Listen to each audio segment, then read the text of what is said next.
Well, hello everyone, and welcome in to my last video, pre sort of pre-election day, and it is now time for Valine Trump states, and this consists of 38 electoral votes in one state, and that is the Lone Star State of Texas.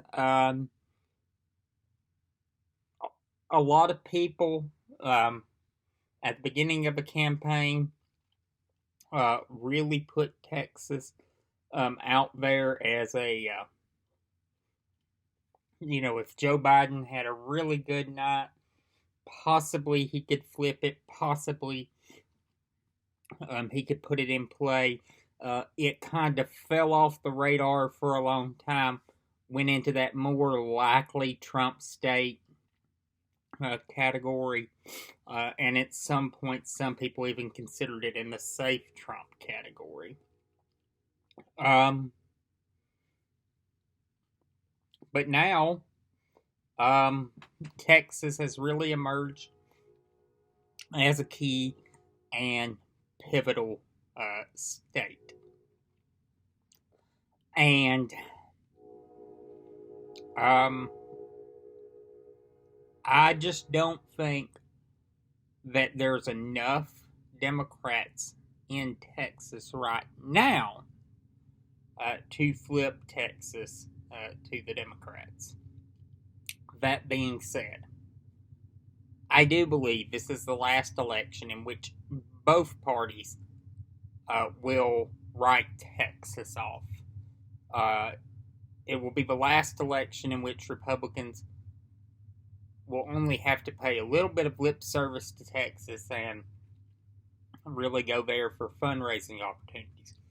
They're going to have to invest tons of money into keeping Texas in their column.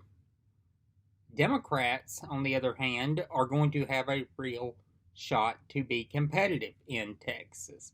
They're going to have the chance to make the argument that they are an alternative for Texas voters. Their support will be in places like El Paso, San Antonio, Austin, Dallas, and Houston, and those suburbs of those cities. They're going to make their play there. I don't believe that rural Texas is going to be where Democratic candidates rack up big victories. Now, in some areas of the state, the Rio Grande Valley, and other places, yes, they will be able to make a play. But in your Texas Panhandle, and other places that are rural Texas, East Texas, it is still going to be a Republican stronghold. And I think that tomorrow night, the 38 electoral votes of Texas will go to Trump. But I believe, honestly, this is the last election in which Texas is not a swing state. And if Texas goes blue in 2024, that's the end of the Republican Party for a while, because Texas won't have 38 electoral votes in 2024. Most projections are that it'll have 40. So you take those 40 votes away and you put them in the other column, and they're getting California and New York for sure, and Illinois. Then it's just a matter of them going hunting for other votes and getting the small northeastern states and a couple of states on the West Coast. This is going to be a political earthquake when the realignment of Texas comes into play. And it's going to have big implications in the House. It's going to have big implications in the Senate and in the state legislature. I do think that the big help that Joe Biden will give Democrats in Texas will be the effect Beto O'Rourke had. He will help the down ballot races. He'll help probably get a couple of House candidates across the finish line, some state legislative races across the finish line.